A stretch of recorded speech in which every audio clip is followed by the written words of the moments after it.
Get your day started right. From our shack to yours, this is Coffee and Ham Radios. We are live in 5, 4, 3, 2, 1. Hey, good morning, everybody. Thanks for being here. Today we've got Michael, KB9VBR. Got a great channel. Good morning, Michael. Hey, Michael. Michael's got a great channel. We're going to question him until he can't answer any more questions today. So, good luck with that. I'm a public official and I know how to evade questions very expertly. What kind of public official are you? What kind of discounts are we going to get at the local Piggly Wiggly there? Well, unfortunately, there's no Piggly Wiggly in Wausau, but I do sit on the Wausau City Council. I'm an alder for District 2 on Wausau's beautiful east side. Awesome. I thought about doing that here and then forgot real quick. Politics in our city are terrible. I was a employee of the city, so it was even worse. Hey, what you got going on?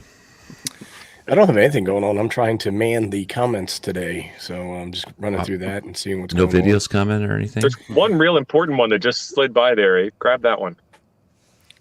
What I ran and I lost? Is this what you're talking about, Liberty Cave? Rod. No, the new member. Rod. Oh, we got a new member in here. The big green one. Rod, how you doing, buddy? And Michael, I hate to tell you this, but you're going to have to do a little dancing. That is part of the. Oh, Mike's ready. I'll do that. That old classic Seinfeld Elaine dance. Yeah. Good. He needs some milk. We are old white men. He needs some milk. He needs. It's stuck? I guess it was stuck. It defaults to loop on. It's like playing cards with my brother's kids, man. I know. He used to have it down. He used to have it down in the old days. Hey, T.O., tell everybody what you're up to, and that might actually help what you're up to. It is. So I am at Rice Lake State Park. Well, technically I'm at a gas station just outside of Rice Lake State Park to get better internet for all y'all fine folks at home watching. I am doing a kilo in a weekend. I'm almost 100 contacts in 5 hours so far. I'm going to be doing SO2R. So I've got a 10-watt IC705 on 30 meters doing FT8. I'll be doing a 100 watts sideband on 40 meters with an IC7100. And we're going to see if we can get 1,000 contacts by Tuesday morning. Is that what the kilo? You were talking about that earlier. I was. Yeah, I've kilo been so 1,000. busy. Yeah. So for me, I just did a video on wireless mics that this company sent me. They were actually really good. If you haven't seen that video, check it out. If you're interested at all in that kind of a thing. But I've been working on the yurt. I'm going, in fact, as soon as we're done here, I'm back to the yurt. At least the weather now is like in the 80s instead of the hundreds. So I've seen a couple pictures. The yurt looks really cool. They are cool. Actually, this new one is 24 feet, and it is enormous. I mean, and we actually got the roof up yesterday with 3 of us. The rafters, that's the hard part of the whole thing after you get the bottom part built, And trying to put those up and not have them fall on you because they just go in with pins and then it sets on a wire.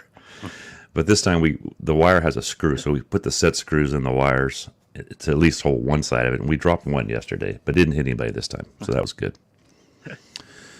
So Michael, let's talk a little bit about your channel. What type of videos do you make? A lot of these people already know, but well, let's just start with that. What kind of videos do you make?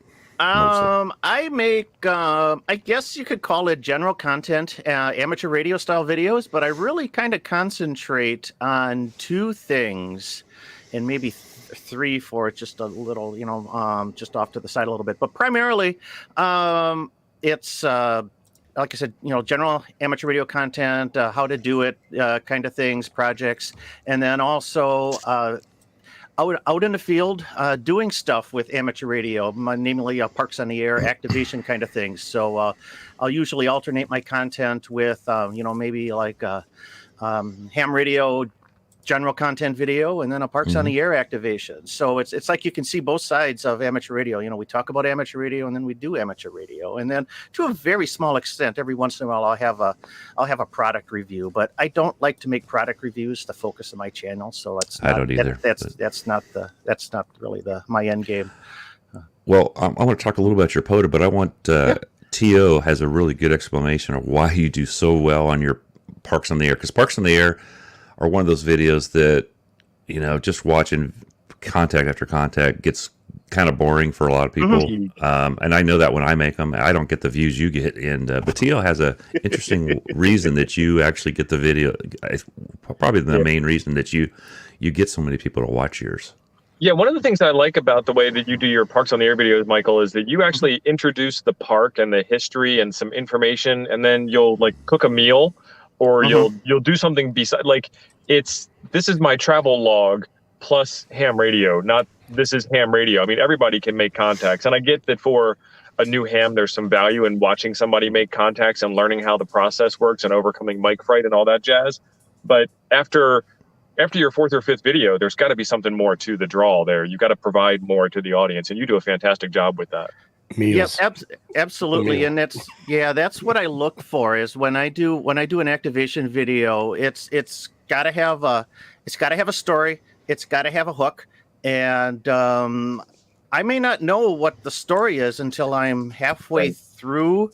Kind of putting things together, but I always start out with a plan, like an outline, a sketch. I know I'm going to XYZ Park. What's important about XYZ Park? So, I do a little bit of research. So I've got something to talk about. We can do a little bit of intro, and then, this is the park. This is its history. This is the context of why I'm here. And then we kind of, we throw some activations in. So maybe, there'll be one of my POTA videos might be like 20 minutes long, and we'll have, maybe a segment, an intro segment, about 4 or 5 minutes of activation. And then we segue into something really cool. And then maybe another 3-4 minutes, 4 or 5 minutes of activation. And then, if it's weekend, I got to cook something.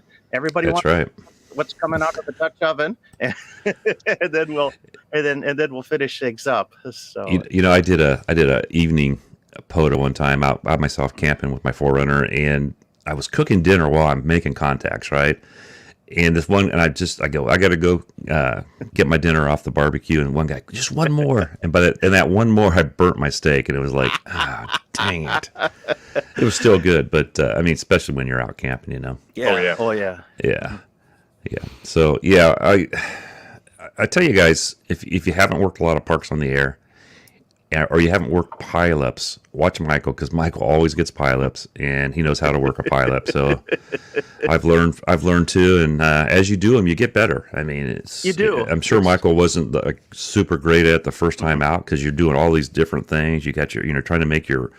For me, it's the typing part on the phone or whatever, And you do paper though, huh?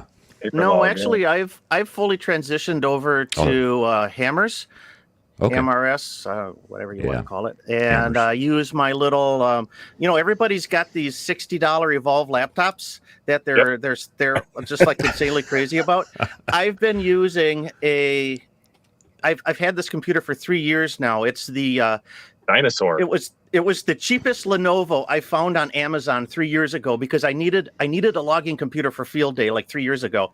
So I bought this $150 computer, and it specs out almost equivalent to these Lenovos. So I don't know what the big deal is about these little $60 computers. I've been doing this for 3 years. So $60.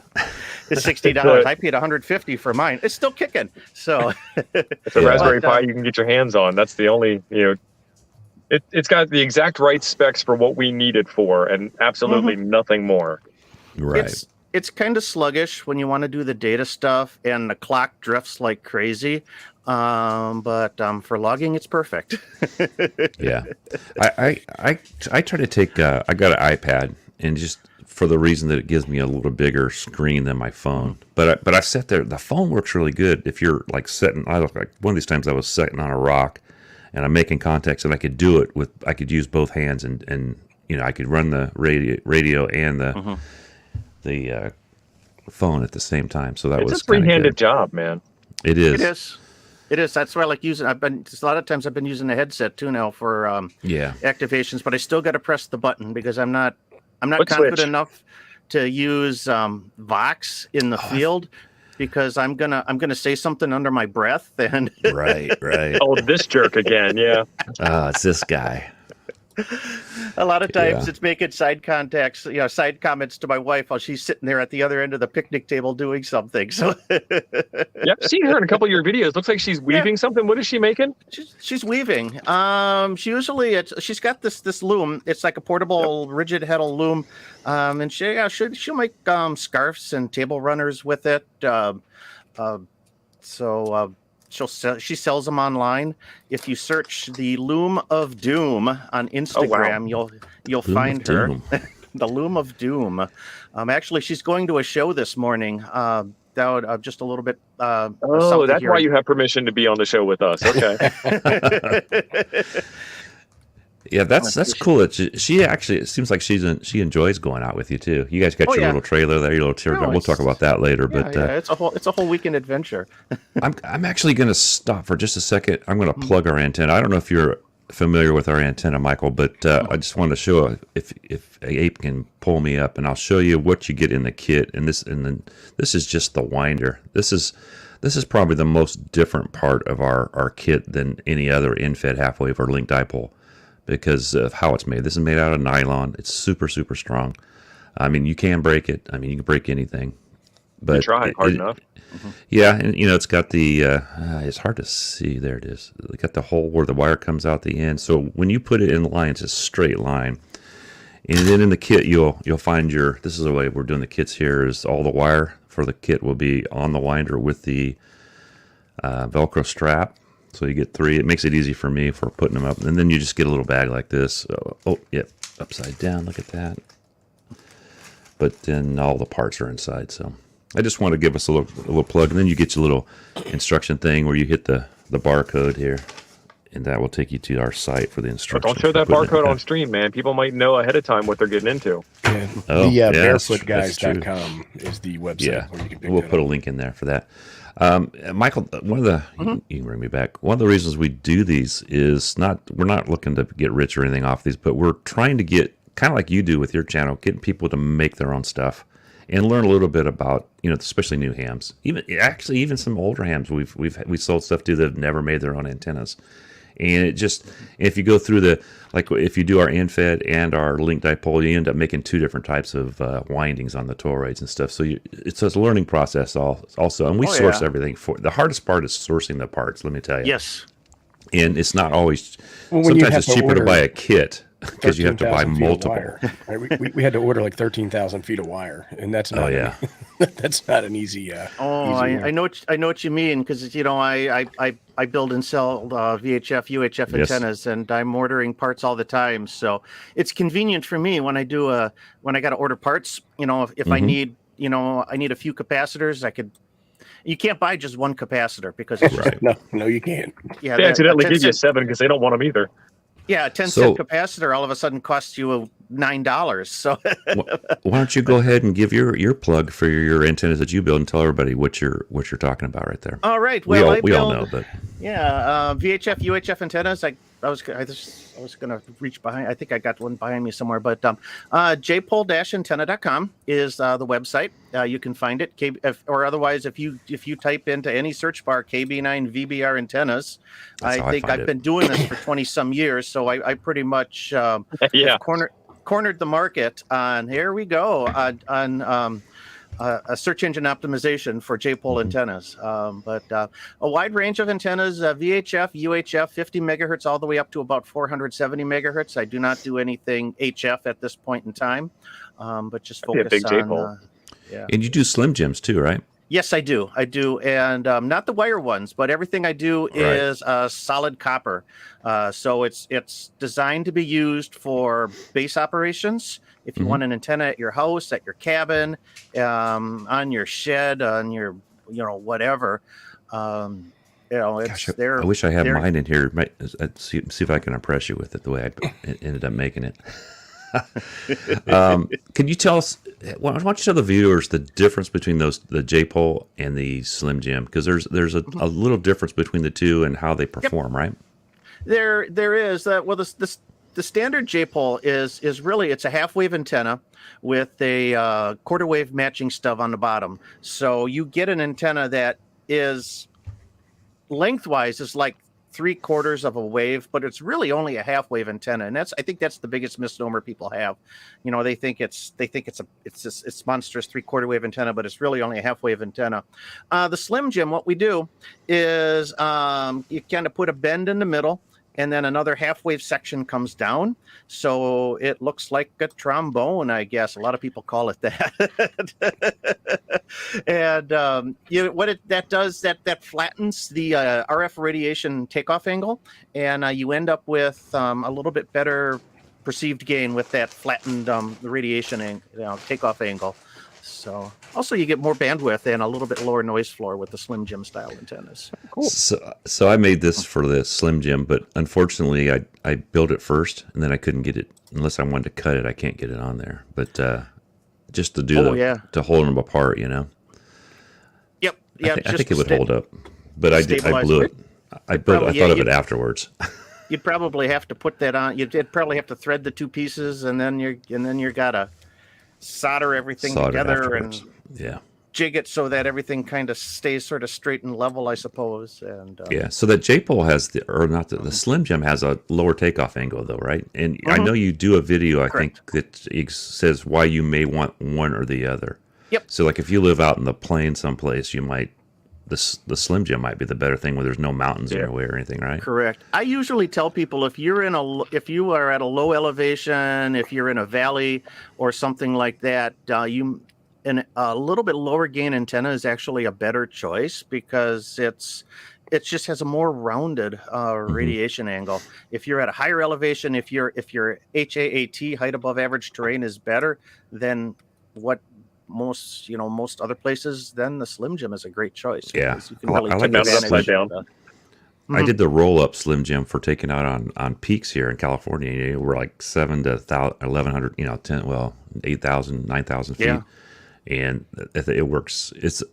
We have a lot of 2 meter, especially 2 meter, but a lot of that in California. You can go out and do a SOTA, and I've gone to a relatively really high area and in 5 minutes did my activation with an HT. So, and Tio says he has none. So, mountains, no 2 meter out here. Mountains are few and far between in Wisconsin. In fact, my hometown of Wausau is the location of the.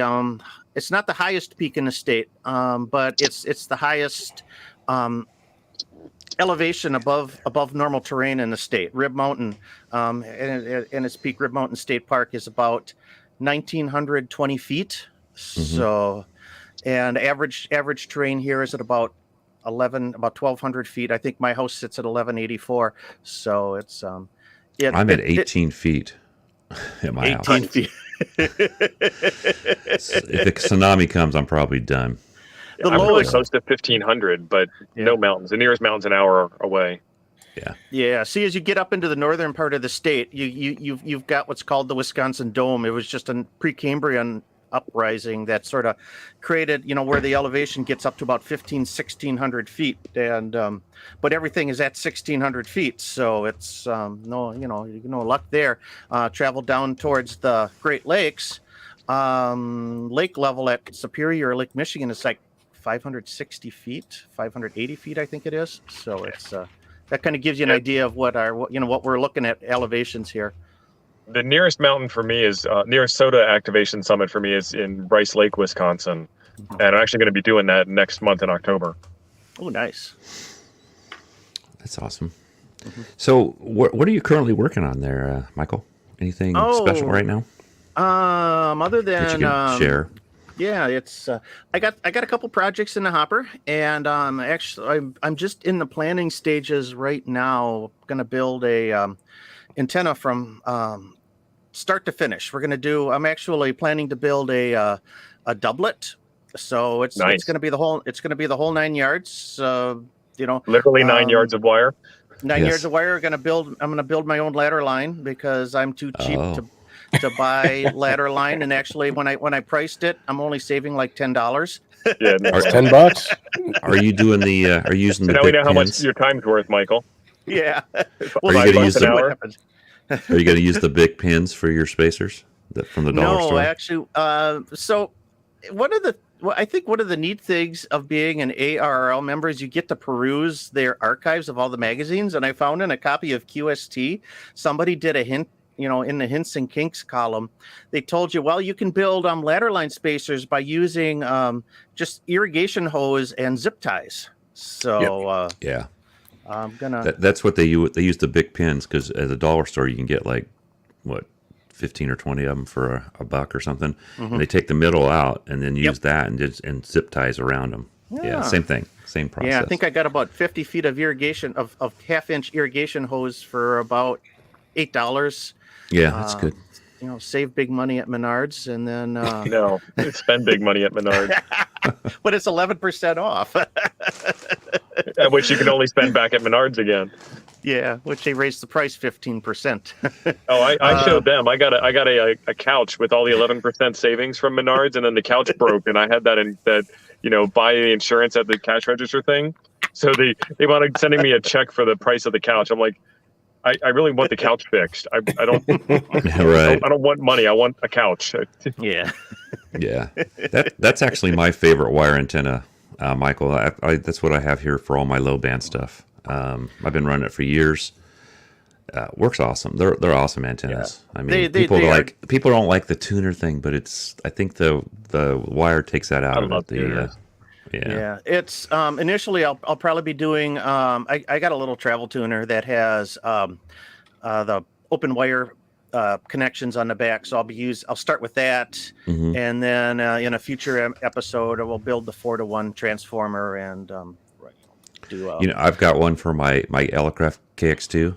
It's all made out. It's technically kind of like what they call the speaker wire antenna, but I used a really nice wire. It's the same wire we use on here, only 26 gauge. It weighs. My whole kit is less than 2 pounds. I mean, nice. And that thing.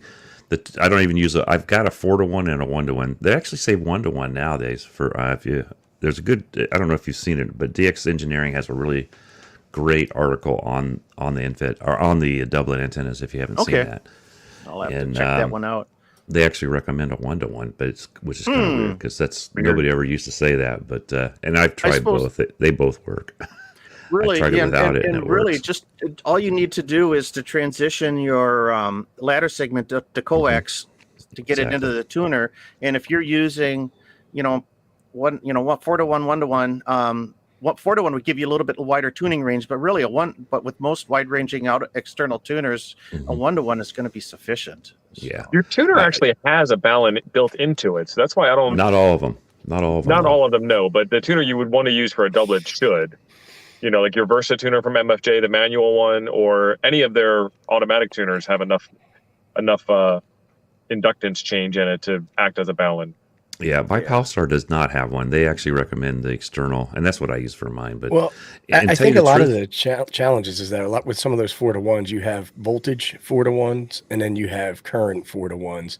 Mm-hmm. And so, Michael, I don't know are you planning to build your own 4-to-1, or are you going to use something off the shelf? And if so, if you're going to build it, are you looking at current or voltage? Probably. I'll if I'm going to add a 4-to-1 to the antenna project, I'll build it.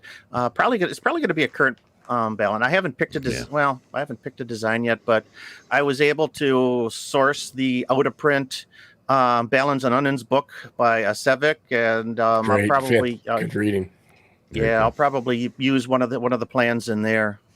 Vern wants to know what kind of tuner you were talking about that's portable with open wire connections.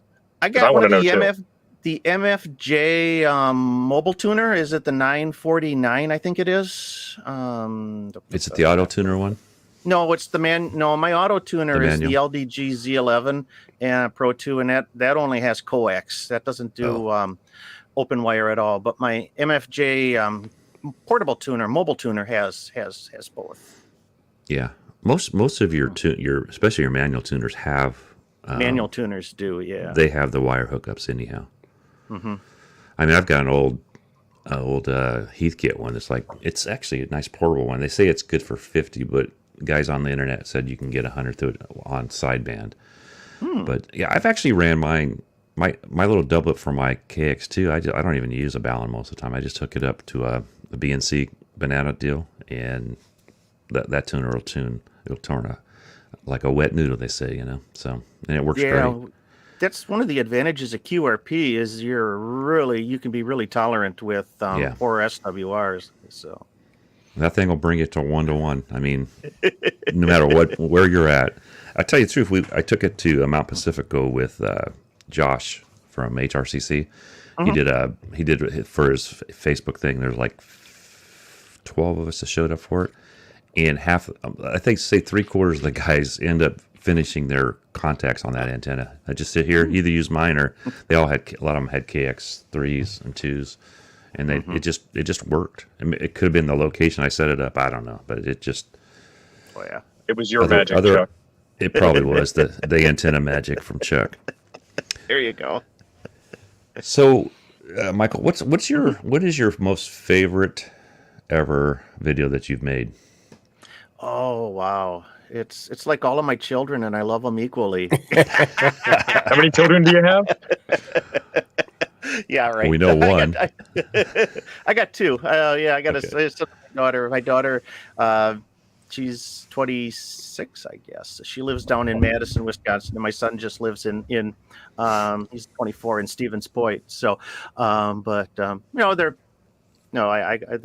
equally. They're just Actually, didn't didn't your son help you on a video or two? Yeah, he shows up I think I occasionally. remember I'm trying to think. He's been. Both of them have been have appeared in videos. I think I did one last summer where we were near in the Wisconsin Dells, and they were in there along with my then future son-in-law. Then let's see. This summer, I think this summer he popped up into one. So it's it. Yeah, he was in one because we were up north on Lake Superior, and I think he was in a shot or two. But for my favorite video, oh man. There's some that I really like that, and I feel like they were because of the story kind of worked really well, and they were so fun to produce, but they really didn't, for whatever reason, they didn't really hit the mark, and go viral. Right. But I've got like 3 or 4 Parks on the Air activation videos that I really enjoy, and I think that are just have just really really nice flow and story to them. The one I did a couple weeks ago, I guess was it last week or so, when I was at Lizard Mound State Park, which is a brand new state park in Wisconsin that was just added to the database just right around the first of the month. Turned out really well, but didn't get the viewership I thought it would. That one I liked a lot.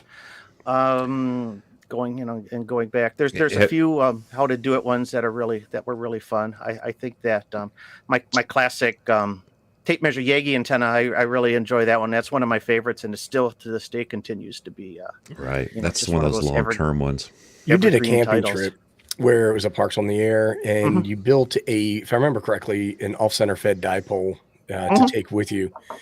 And if I remember the video correctly, it was a while ago when I watched it, you talked a little bit about the radio that you were using, the batteries that you had, the charge on the battery. And to me, that, like, I think Tio was mentioned earlier that, some people like to watch people make contacts. I like to hear the story of, well, here's the antenna that I'm planning on using, and this is why, this is the radio, and I just think that you did a fantastic job. And it was like a 2-dayer, if I remember correctly. You stayed, maybe it's 2-nighter. I think that was.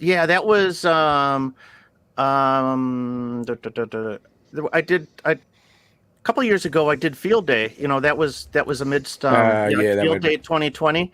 Yeah. We all went camping up into one of the state forests, and I set that off center fed dipole up, and we talked. It was not a real long video. It was a shorter one, but I probably spent more time talking about the setup than I did the actual contacts, because how many times can you hear 5-9 Wisconsin, good luck in the contest? Yeah, well, when you built the antenna, you talked about the way that you wanted to hang it and what was appropriate, and then when you got to the location, you talked a little bit about the compromises that you were going to have to make, and I thought that was really a good capture of an educational opportunity in a real world scenario. That you did a fantastic job with that one, Michael. Yeah, and I try to get that that mix of so that you're gonna learn something about how amateur radio works and see it actually kind of. We gotta dance. Here's the dance.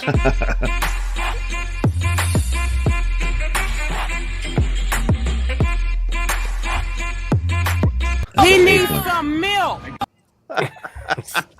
Thank you, Steve. Greatly Thanks, appreciate Steve. Sausalito, Steve. I wonder if it's Sausalito near me. Oh, probably is.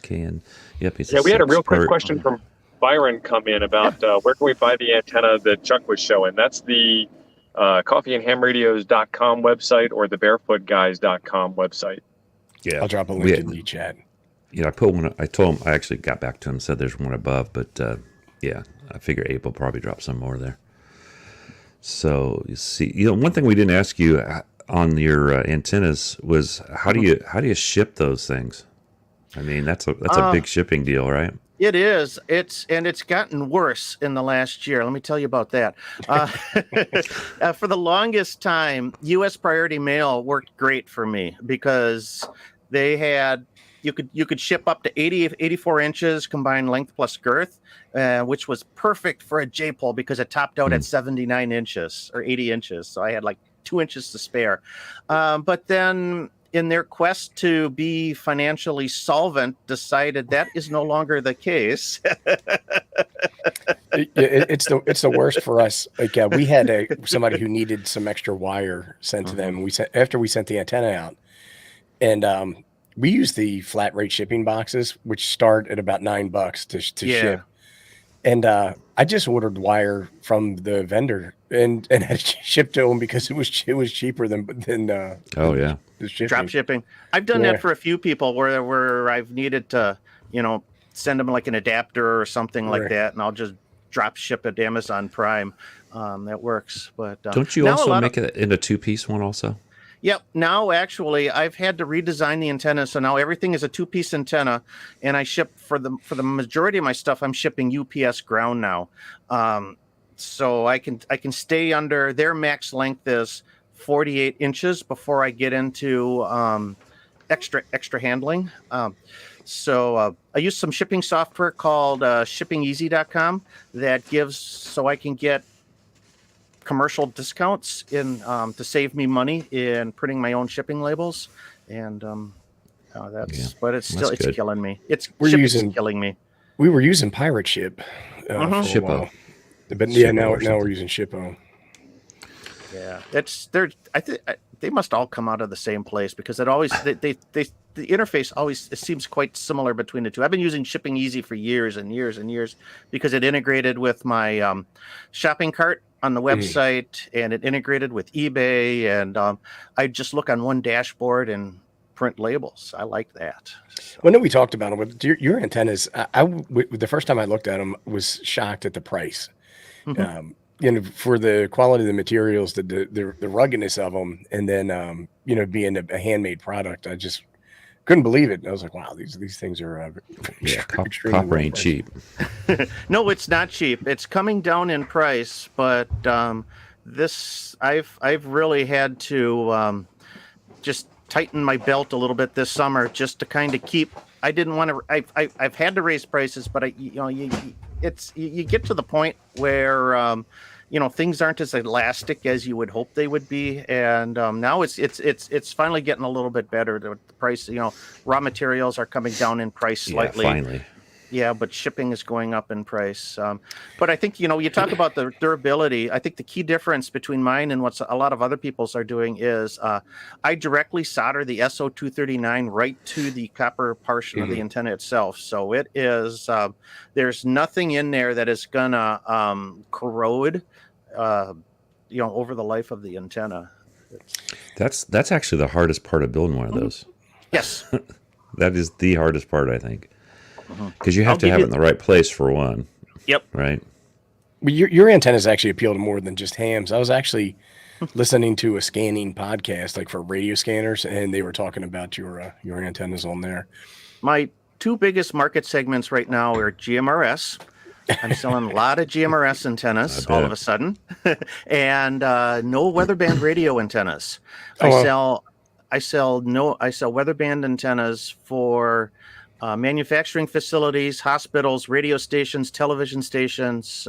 They need them for their EAS equipment. And I must be the only person that has these. But so it's I bet I ship a lot of those too. Oh, that's awesome, man. Mm-hmm. So Rod wants to know if you coat the copper or do you just let it weather? I let it weather. It doesn't, it'll turn brown with age. That, to my experience, that doesn't really affect anything. You can paint them. It turns into a nice sort of like architectural brown, but it blends into the surroundings. I feel. But I think I actually made mine out of 3/4 because I just had it laying around. Yeah. So when I did my addition, I had a bunch of pieces. It might have been 1/2 inch, but I think it was 3/4. Hey, let's talk about your trailer. Those are so cool. Tell us what kind and all right. It's yep. If you've seen my videos, we travel around in a 5x8 foot teardrop trailer. Namely, it's a TC teardrop, Tango Charlie teardrops.com or tcteardrops.com. And locally built, custom manufactured in our hometown of Wausau, Wisconsin. So that's what kind of turned me onto them, is that local connection. So we could go over to the shop and we could take a look at them and see the trailer, how it's built inside and out. So you get a really good feeling on the quality of the product. We bought our trailer in 2018. Took when we ordered it, it took 9 months for delivery. So it's like our third child. But it's really cool. It's with the teardrop design, it's really sort of a minimalist sort of RV camping experience where you get the interior section is nothing more than a queen size bed, and then we've got some shelving storage unit inside. And then in the back, it's got this beautiful fold-up panel where you've got this full galley kitchen, with a cooler and a cook stove and shelves for all of your utensils and ingredients and whatnot. And over the years, I've done a few modifications to it. Added there's a 100 amp hour battery in the back, 200 watts of solar on the roof. We've got this 270-degree Rhino rack awning that just kind of goes, just sort of opens up our footprint. So it's like, this beautiful front porch sort of veranda thing where we can sit when it rains or stay out of the sun. Well, it's funny you mentioned your solar, and I showed this in our show on Thursday, but I watched your solar when you bought your solar panel the first time, and I ended up buying the smaller version of the one you bought. The one you bought's a lot more. I bought this one for portable stuff. Yep. And it's MPPT. There was a little problem with it, and the service, it was a holiday weekend, and I emailed him thinking I wouldn't hear until like Tuesday, right? Saturday night, he emails me back and questions me, well, what were you using, blah, blah, blah, and then by Sunday, he goes, send it back to me. I think I know how to fix it. And he fixed it, and now it was just my panel. It was for 60 watts, and my panel actually put out what it was supposed to put out. It wasn't like that under 20% thing. Yeah. And I think what he did is I think he had put like an attenuator type deal on it where it doesn't see what it thinks it's actually seeing. Oh, cool.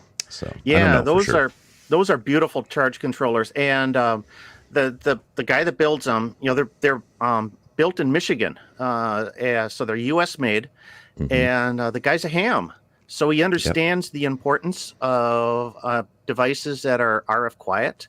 And they truly are. They don't make noise. Yeah. Mine doesn't make any noise. And I did buy the extra toroid for it, but I don't even use it because it's still quiet anyhow. Yeah. So I don't know what he put in there, but it works great.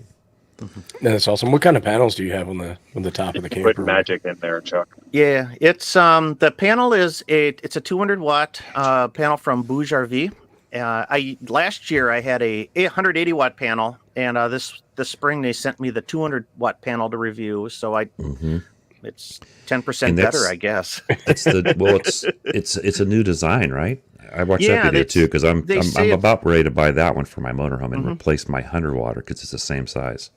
It's what they call it, a 9 bus bar type panel. So it's the individual cells are more they're a little bit more densely packed into the solar glass. arrays, or how that whole thing is kind of assembled.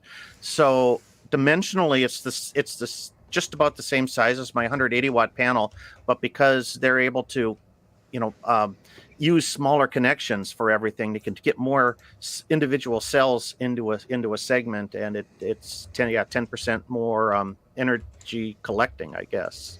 Yeah, it works cool. quite well. It works very well. I've had good results with it. The only thing that we have problems with solar camping is there's a lot of trees in Wisconsin, and it's Sure. you don't get the it's and this is the problem with just about any solar panel. You just in the shade, and they that's don't what produce. That's what I'm finding out, because mine's mounted on my motorhome, and it's not optimal because except for like middle of the day because it's flat. Mm-hmm. But I don't usually pull my motorhome in a place that doesn't have shade. So I'm gonna start. I actually, when I wired it the last time, I've got a Y in it, so I can hook an external panel up to it too. And I was looking at one the other day. There's a couple 300 watts and a couple 200 watt ones, which is more than I already have. But I've already hooked like my 80 watt panel to it in conjunction with it at a good angle, and you wouldn't believe it. I mean, just so much better power coming out of that thing with the two of them like that. So I do that. I know what you're too. saying.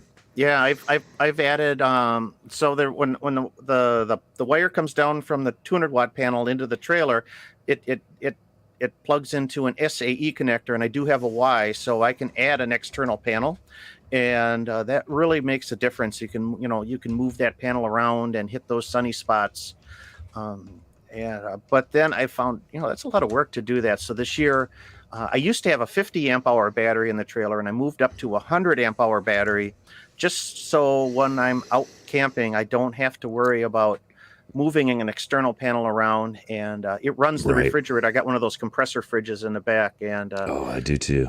This last Those weekend things are awesome.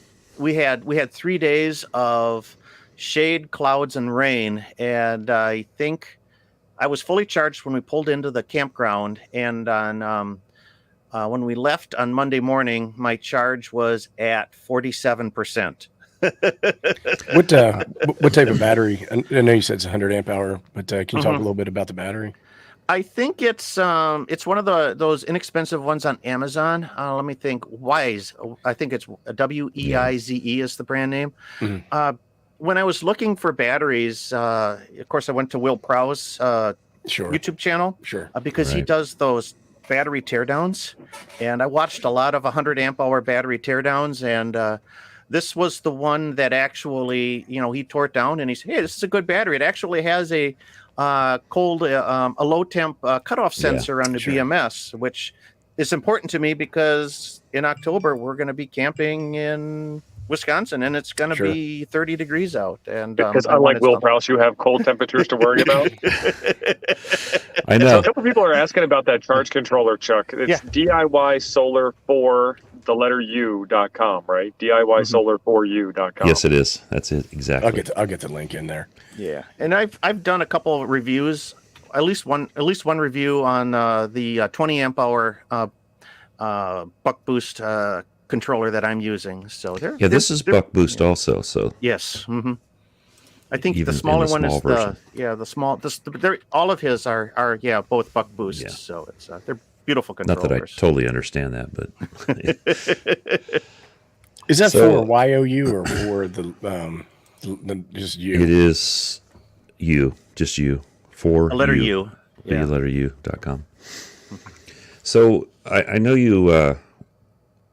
So you do a lot of portable work. So what radio is the radio choice for you on the portable stuff there? Portable is the Yaesu FT891, and I've had that one for several years, and it's beautiful. It's still, the radio still astounds me.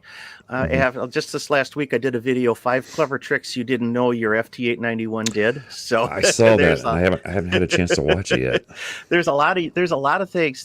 There's a lot of stuff that's packed into that little radio, and people, because the menu system is typical Yaesu, complex, arcane, people don't quite get it. So it's, but yeah, I had opportunity to borrow one, and I had that in my A57.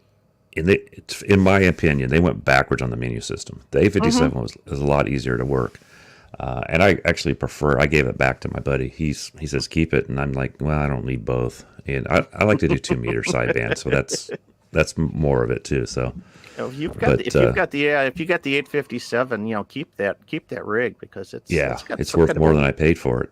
Weird cult following. After it went out of, after they quit making it, before that, I've never had the screen problem, but I don't leave it in my vehicle or anything. It's mainly just for my, and for me, I've got the 705. I really like that with a 100-watt Yaesu amp, but to take the 2 is more cumbersome than just taking the A57. The A57, the screen's terrible. It's small, and I'm getting to where I need to wear glasses sometimes. But sometimes, but I had to write another ticket. I thought Walt would have ordered that 891 already. He hasn't done that, so he hasn't. Walt, I'm disappointed. Shame. It's an excellent radio. Shame, it is just to me. It's just they could have done better with. I'm a Yaesu fan, and it was for me. It was difficult, but I knew my 857, so that's kind of unfair there, But yeah. But just going through the bands on the 857, you just hit a button on top, and boom, boom, boom, boom, and you're there, and I don't have to go into the menus or anything. So. Yeah, and that's the thing knob twiddle and all that. And a lot of people give the Yaesus a bad thing because they're menus, because they do have a deep menu system. But when you look at my 991 and my 705, they're very close. You have the quick menu just like on both of them. Stop! You're talking crazy now. Listen, that menu adds an extra 2 pounds on the Yaesu, and it's still heavy. It's still light. We had a question from Vern. It's rewinding the conversation a little bit, but he was asking about the type of connectors you use going into charge controllers. If you have the screw downs, I like the ferrule connectors. I don't know if I'm saying that right though, because I have trouble with pronunciation and stuff. But did you have any thoughts on that, Michael? Yeah, I think overall it's ferrules. I've seen those, and I have not for going into the actual device itself. I think that is a really good idea. I haven't put any on myself. I've done I've tinned the ends of my wire so that you can that's actually if you don't want to tin your wire, those crimp those on for a good solid connection into the charge controller. Let's see, but otherwise, if we look at if you look at the whole power chain, if it's inside, I've got or if it's on the battery side of the charge controller, I use power poles. If it's on the solar side of the charge controller, then I'm using either SAE or MC4 connectors. MC4 is the weatherproof solar connector. So those are the most common on your bigger panels, the MC4s. I also like the XT60s. I bought those weatherproof connectors, but I was worried about. So, I'm one of these guys that's always like, make the best connectors, get the best connectors that you can, do the best job on those, because connectors are failure point, right? And I needed to buy some of those because I got some solar project that I'm working on, and I can only find bags of like 20 connector sets for like $8. And in my mind, I'm thinking these have to be cheap, right? They can't possibly be good. And I guess what I would worry about is the actual weatherproofness of those. Yes. Is there any thoughts there? And I think that's with the MC4 connectors or with the MC4s. Yeah, they're weatherproof. They certainly are. If they're properly, if they're properly crimped and installed, they're the connectors themselves are gasketed, and it's a weather tight seal. I use those. Like I said, that's the connectors, from the outside, from the panel down to the into the body. So here we go. Hey, here we go. Oh.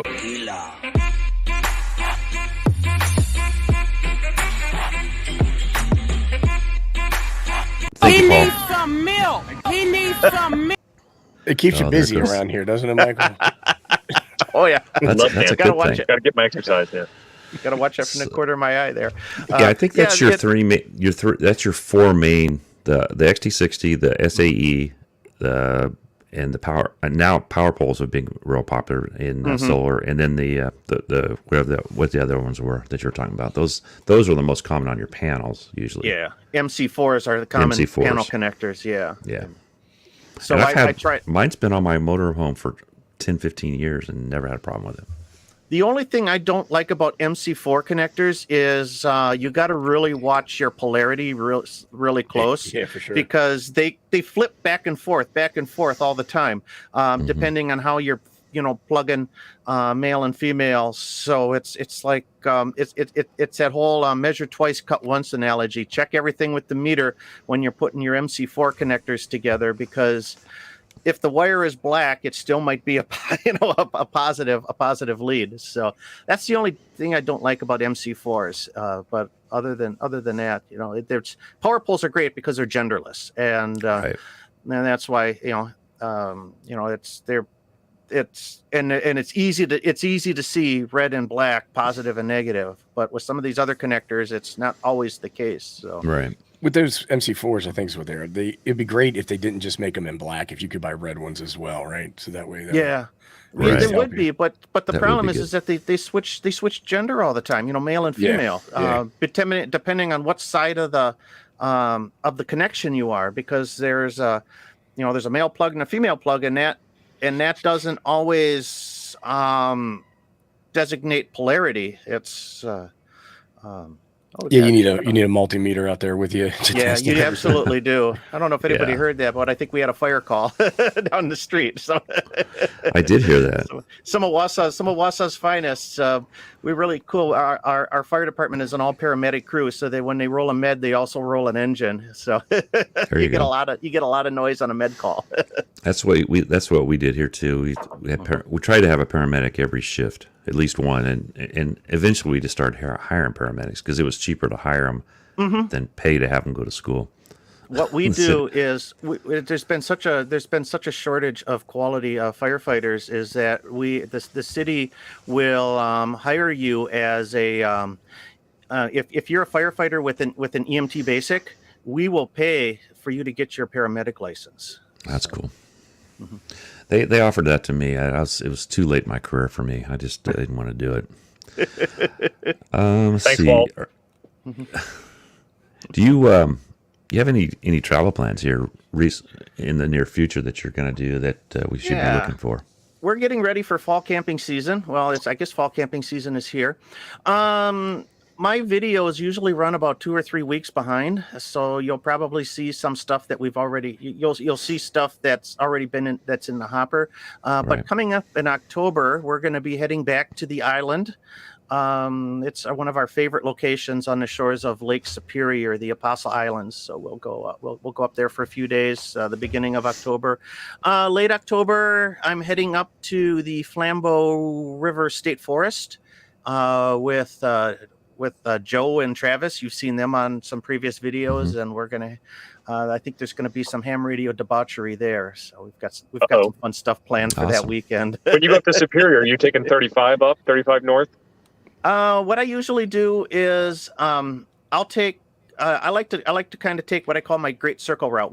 Going north. We'll usually take US 51 through Minocqua up to Hurley, and then Highway 2 to Ashland, and then up to Bayfield, and then coming back home, we'll just beeline straight down State Highway 13, and then cut over back up to Wausau. So 35 is way too far west for us, living in the middle of the state. Right. Cool. What's your main antennas at your QTH there? I run a G5RV, and I like this antenna because it fits my standard residential lot perfectly. Almost like it was designed for that purpose in the first place, right? What are you trying to say? You would think. So the peak is. Sorry, Michael. People look at me funny as they're driving by. I bet they do. That man's having a seizure. He needs some milk. Yeah, thanks a lot, Lionel. There, I lose my train of thought. The peak sits right at the top of the of the house, so it must be about 30-ish or so feet, and then one leg goes 50. a G5 is 102 feet, so one leg is connected to the boulevard tree. Don't tell the forestry department that. And then the other They're one not goes watching. on the, and then the other one goes back onto the. I've got a short mast on the garage, so it's shoehorned there nice. My backyard is full of shade trees, which is beautiful in the summertime, but just absolutely horrid for antennas. And then I've got like 4 utility wires coming in, just across my backyard, power and telephone and internet, and it's. I'm on fiber now, but all these legacy cables are still strung into my Still there. and that's so it makes things hard. But it's it and then the ladder line just kind of comes down at a 45-degree angle along the side of the house and comes inside, or and then terminates and comes inside with coax, and it runs great. I mean, I've talked all over the world with it, so it's good antenna. Awesome. Yeah. Any antenna up is better than no antenna, right? That is right. That's right. That's T.O.'s favorite line. Sorry, T.O. Swear jar out. Sorry, I thought you were going to forget it. So we're friends of the G5RV, and I think that unfairly they get a bunch of hate. But a lot of times they're you can get them relatively inexpensive, the MFJ G5RVs, and so it becomes all band. I can do everything on this. It becomes attractive to new hams who then mount them 10 feet high in their backyard. Right. And they don't really follow the instructions for mounting them correctly, it's and a have 20-meter doublet. have a That's bad time with it, right? And then as a result, they go into their QRZ form or whatever, and I hate the G5RV. It's a I can get my 20-meter antenna onto 160 meters. Right. So can I, but I can't get my 80-meter doublet on 160. I mean, I guess if I played long enough, I could. Yeah. So I think you and I share the same radio. What's your shack radio? Shack radio is the Yaesu FTDX 3000. I've had that for a couple 3 years now, I guess. I bought that in 2020. Prior to that, I had an ICOM IC718 that I ran for like 15 years, 16 years, just an incredibly long time.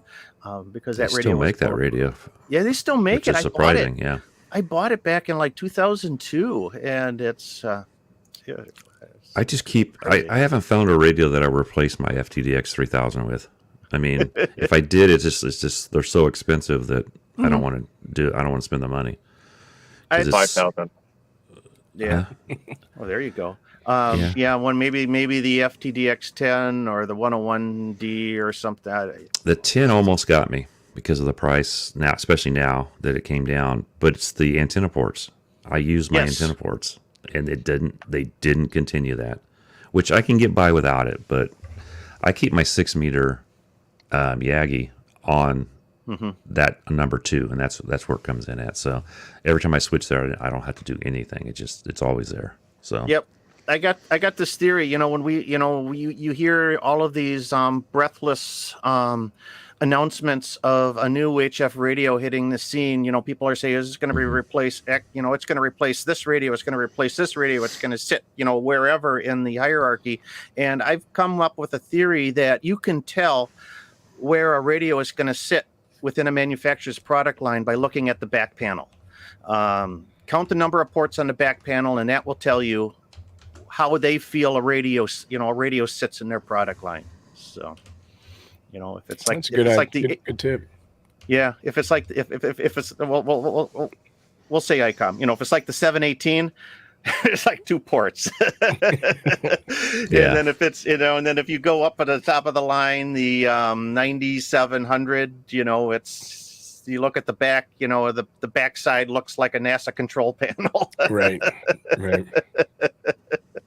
So, well, that's one thing about the 7. I love my 705. I'm a huge advocate of that radio, but the big thing that I don't like about it is it only has one antenna port.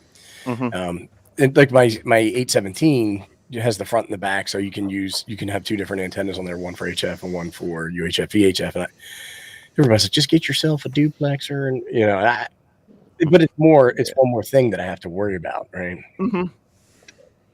Exactly.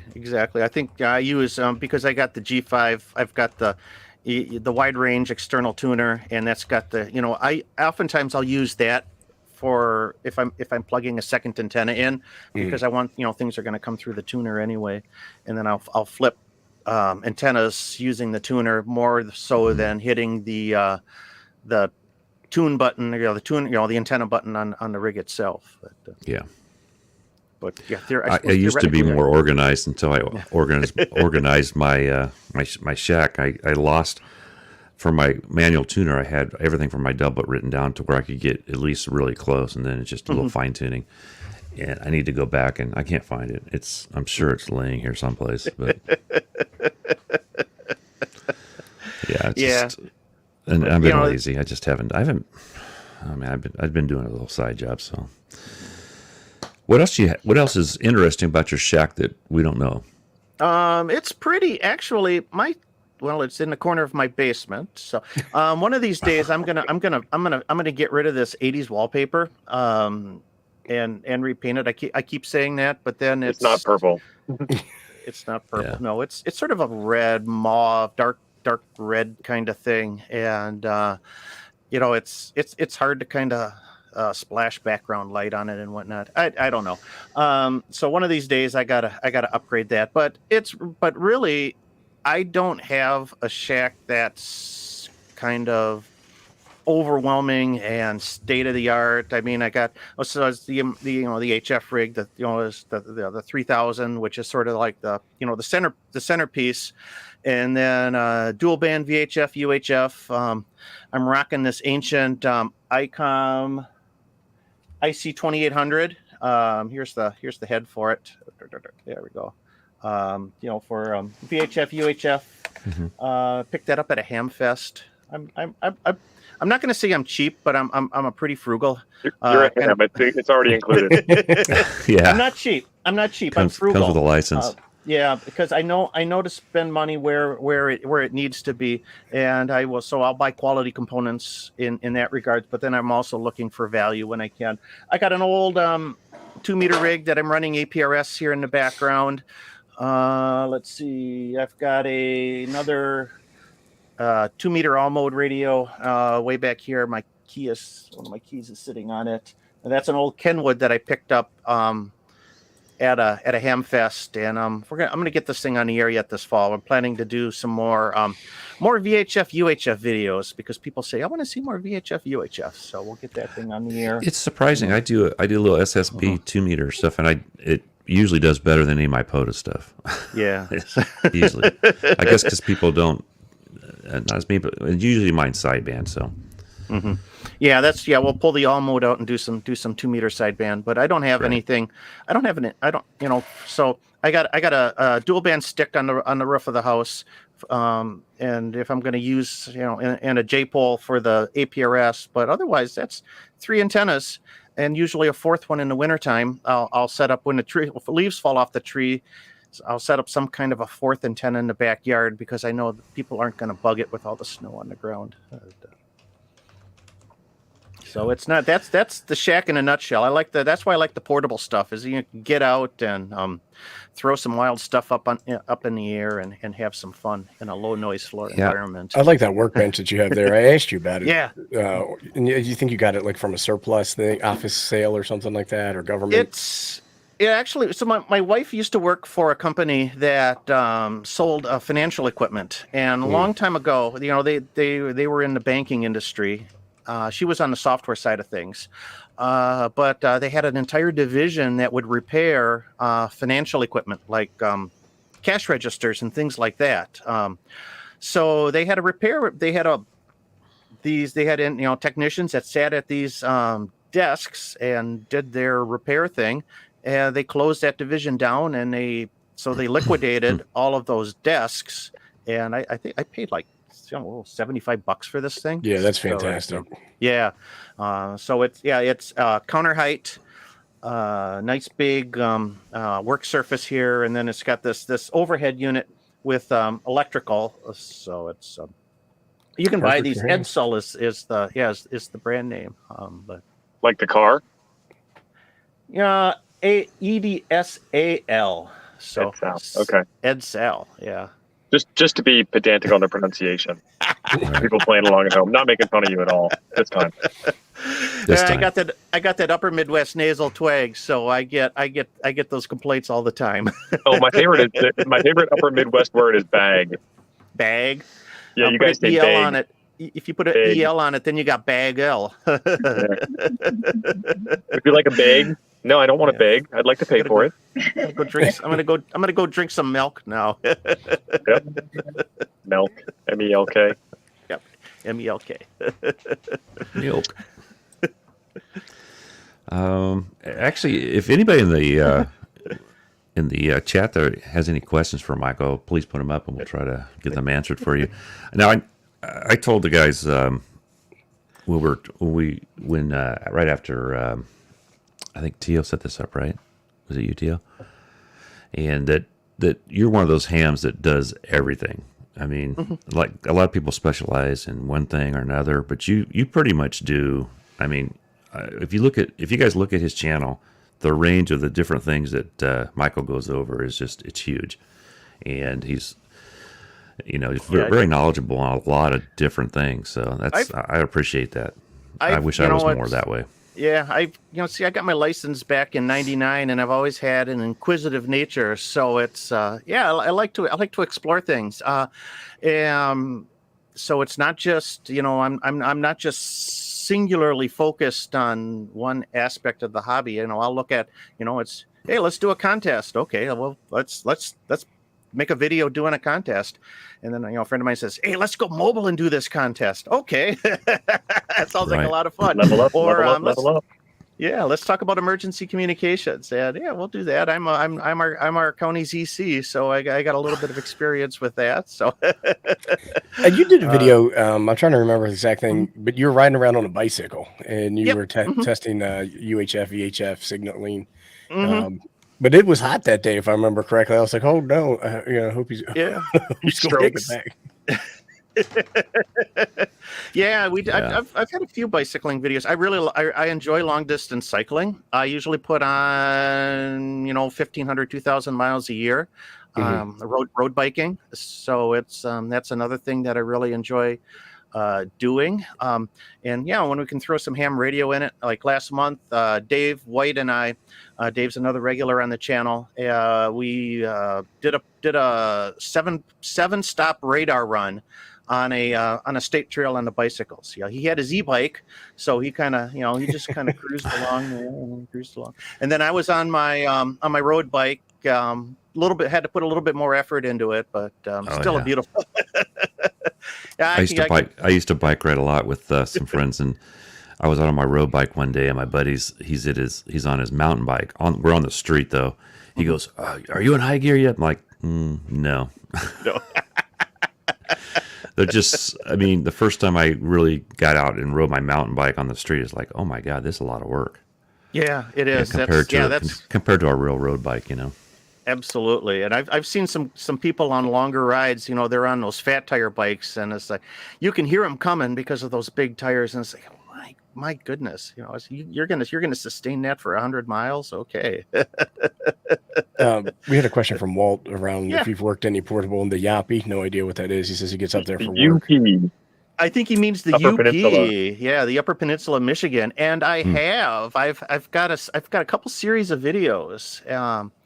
And let's give Mike a little bit of there. He's ready.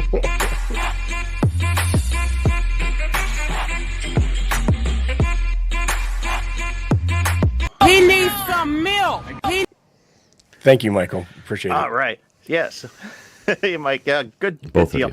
of And the nice thing about living in north central Wisconsin is we are only a couple hours away from the UP, the Upper Peninsula of Michigan, and we've done a few.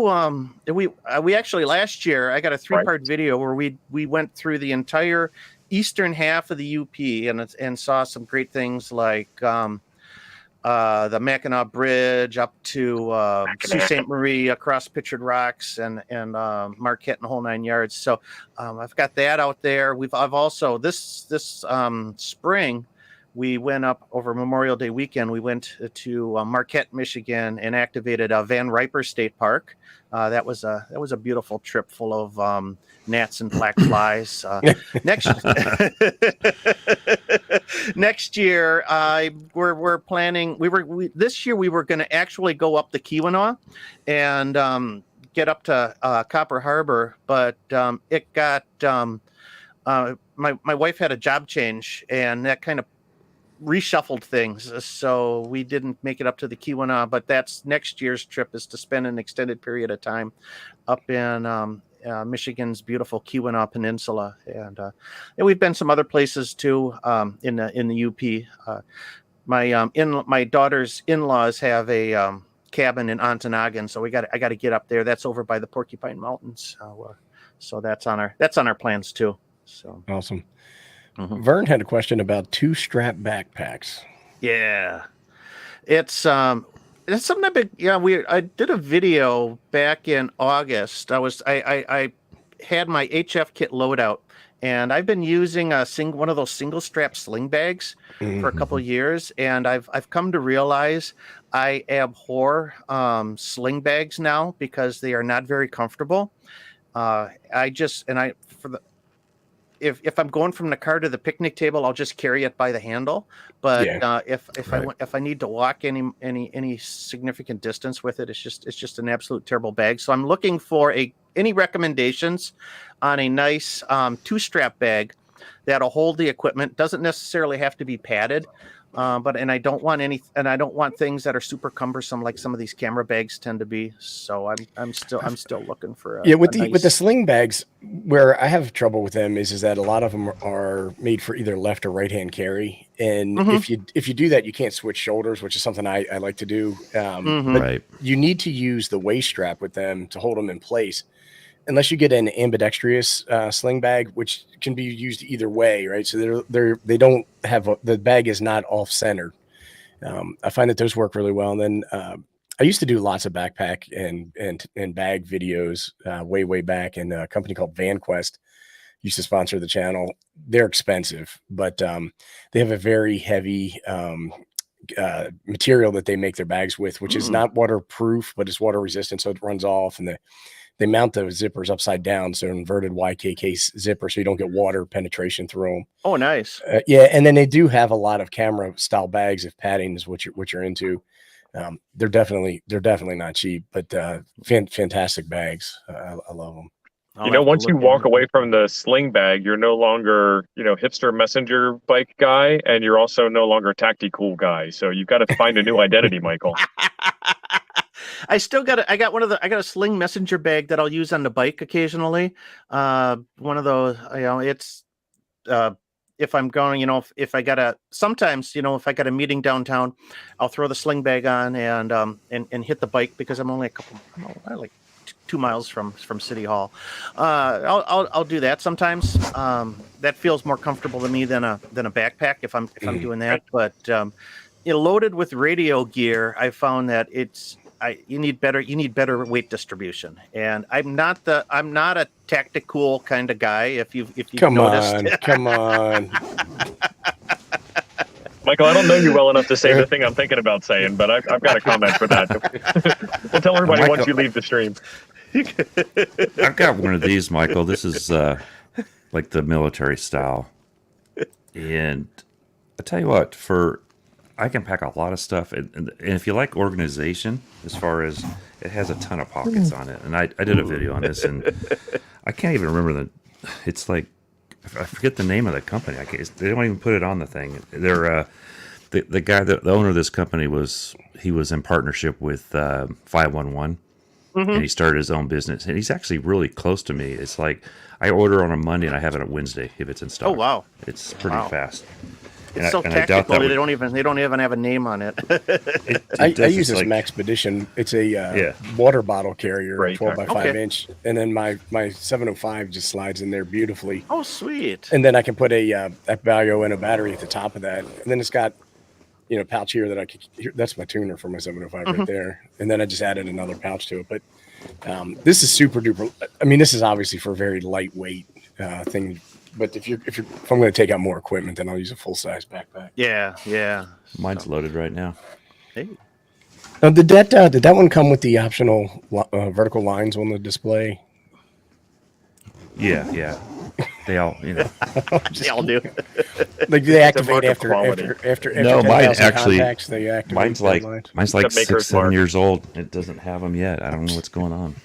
I had a Kenwood dual band rig. If you remember the old TMV7As, which were absolutely beautiful. They had a dual band dual VFO type radio, but they had a dot matrix display that as time wore on, horizontal lines started disappearing, which is terrible because it's such a great rig, and I'd love to have it on the shack still because I love the display, but you can't read it anymore because half the lines are gone.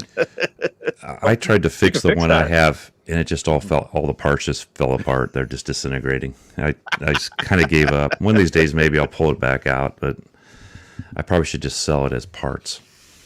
I should have when these were available, I should have bought one because Kenwood used to sell the you could buy just the head for the DM or the 710Gs. They sold the head separately because you can put the head on a what's that? What's their newer dual band? Yes, 2000. No. It's the VHF UHF one, and it's not the older V7A, but it's the generation up from that. Well, you could because the D710s and their non-APRS dual band mobile had the same guts and all of the controls were in the head. You could swap heads and turn one of their older dual band radios into an APRS radio, and it worked with the V7As, but then everything got discontinued. Oh, they get you. I think the one I have up here has 220 on it, which I just recently found out about. I didn't really know anything about it. It was somebody gave it to me. Tri-band? Yeah, you got the tri-band. Oh, those things. Those are like hen's teeth with the band packs. Yeah, we've got a few of those. A couple guys in our club have a couple of those floating around, and those were neat radios. Yeah, one of the guys local here does 220 a lot, and I'm like, I think I have that radio. I've never been able to get to work. I guess I need to get the manual for it and see if I can fix it. That would be a good video, huh? That would be fun, yeah. 20 different videos. Jim not being here today is starting to come up in the chat. And he mowed his lawn yesterday, and he breathed in some pollen or something. This is what he's telling us. It sounds like BS to me, too. So. Oh, he was breathing in some weed, yeah. But it wasn't hay. And so he pulled I don't know if I can make it, boys. I'm down here in Penlala, and Yeah. Too many Miller Lights last night. Too many Miller Lights, yeah. No, he's PBR, isn't he? Yeah, he's PBR. Yeah, he is. When he does. That's awesome. Fine sipping beer. There you go. Did we have another question there? I thought we had another question, but I don't. Maybe we asked it. I think we got them all. Oh, Liberty's got one. Liberty wants to know about the computer that you run in the shack and whether or not you do DMR and stuff like that. He's been a copy pasted fool. Oh, okay. Let's see. The computer I run in the shack is a. You could probably. I guess you can't see it on camera here. I've got a I've got a desktop, sort of one of these desktop computers with a Intel. It's one of the small. It's an HP. No, I should probably. If I slide this thing, it's gonna spill everything out. Right, Paul? Yeah, I can't get it on camera without rearranging everything. It's okay. We'll wait.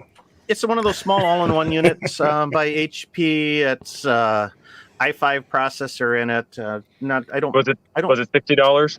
Does it run on 12 volts?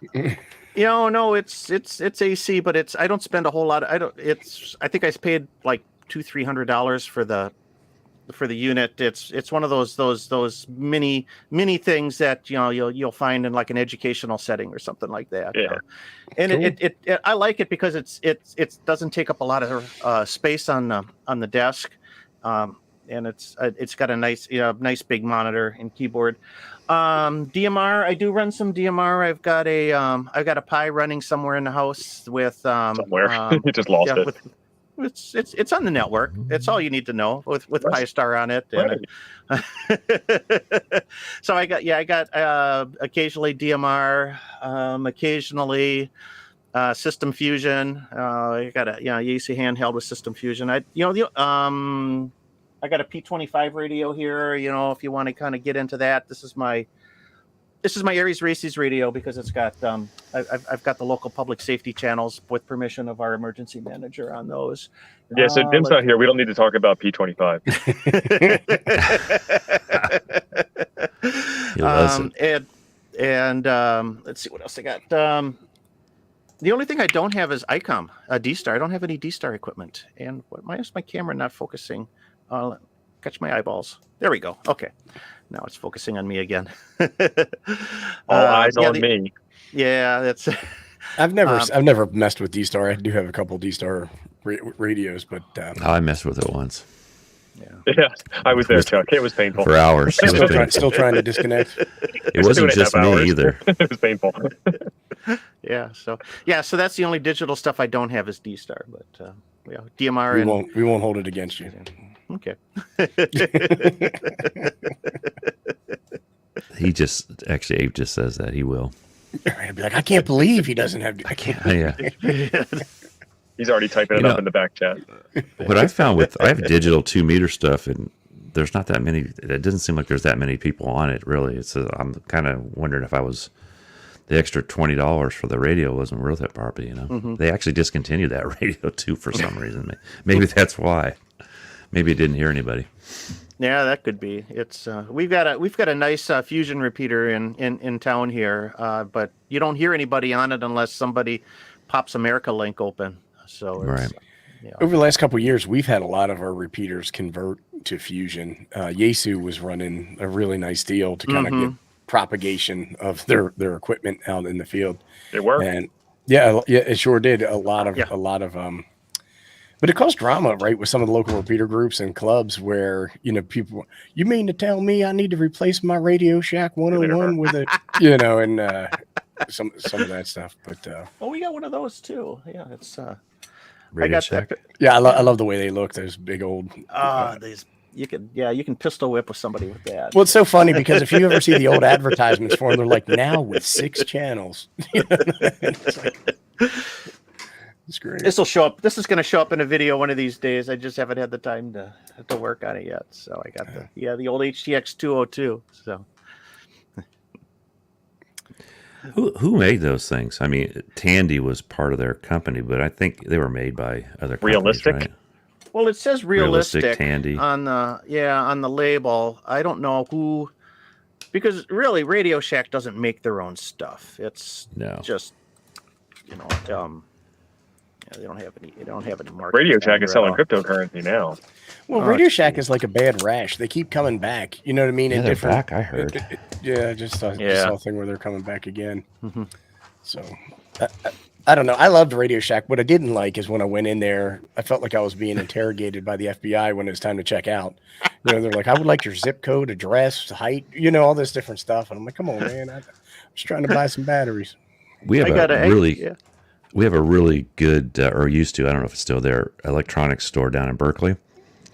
And I went in there one time to buy some capacitors. And it was like, he didn't even want to talk to me at first, right? And then I put a little lingo on the guy. I was like, oh yeah, we have those for you. It's like, he just thought it was some guy off the road, just off the street, just looking in their shop, But he had capacitors that I needed it might have been an amp for, it might have been for something for CB or something. I forget. I went to, Radio Shacks, and when you're younger, the guys there would always ignore you at first when you go. In. But I did like them. I wish that I had one that was right down the road. I wish I had it now because when I need to, like you were saying, if I need a part like a capacitor or something like that, right. I've got to order an assortment kit of 300 capacitors. Mm-hmm. And it does drive me a little bit. And then I dropped mine, so they're all mixed up right now. Radio Shack was great for that because they had the wall of parts, and you could just go through the drawers and hopefully find what you're looking for. I love that. It's people. I kept coming into the store more often, so they recognized me, or I knew just what to say for them to leave me alone, because usually the first thing out of my mouth was, what are you looking for today? Oh, I just got to get some solder. Yeah, then they just totally leave you alone. And years ago, they a sales guy at Radio Shack told me how their stores were laid out, so that if you knew what part number you were looking for, say if you had the Radio Shack catalog and it said 26-4092, 26, those are over there. 47s, those are over there. It's so you would, he told you how this, so that's how the salespeople knew where to find something in the store, by looking it up. So once you figured out how their part numbers worked, you didn't need their help at all, unless it was something behind the counter. That's cool. Yeah, that totally makes sense, because I was just like, how do these guys know where every single thing is in here? But back in the day, those guys knew what they were doing. But at the end, it was just. It was when they switched to cell phone. Nothing against when it was cell phones. T-Mobile, right? When didn't they get in Sprint PCS, man? That was a Sprint PCS. I think in the 80s and the 90s, those Radio Shack employees, you'd have to go through like 2-3 days of sales training. They send you off site, and you learn how to. You'd learn the products and learn how to sell. But now it went from a guy who was actually worked there for a living to hiring teenagers that that would come in, and it was definitely that was where there was a huge shift in being able to actually get help at one of those places. I think when mobile phones became from an optional thing to a necessity of life, and that was their prime, in the mid 2000, the 00s when they started selling those things like crazy. Yeah, it was just a fundamental shift in Radio Shack stores, and it was downhill ever since then. But they're coming back, I hear. Yeah, that's what they say. I bet you it won't be the old Radio Shack. It won't be the old way, because the demand for that just doesn't exist. Now, is there going to be a place where you can buy batteries and cell phone cases and USB chargers? Sure. Cryptocurrency. Yeah. As long as they don't sell those gas station USB chargers. You ever have to buy one of those like in a pinch? They're the worst. I got 5 of them right here. Well, whenever I have to buy one, I always pay with the gas station 20. You know what I mean? Like one that's all washed out, and I'm like, I'm not giving you a new 20. I give you junk. I'm gonna get you the old stuff, yeah. Right. And you get that. Well, I wanted to say that. Yeah, there we go. Well, we've pretty much come to the end of the show here. Michael, you got anything to add? It's been a lot of fun. Yeah, it's. I'm hoping to get on the air today. I don't know what's going to happen, because I got some family stuff that's going on this weekend too. That can wait. But yeah. We'll see how I can work things out. It's just, but this weekend or today is Wisconsin Parks on the Air, which is sort of the statewide. It's not really, it's not really a QSO party, but it's the statewide sort of roundup of getting people getting their this individually the Wisconsin Parks on the Air. And as part of the larger Parks on the Air program, I guess. But do they involve cheese in this activity? Yeah, and wine. Cheese and beer. Oh, beer.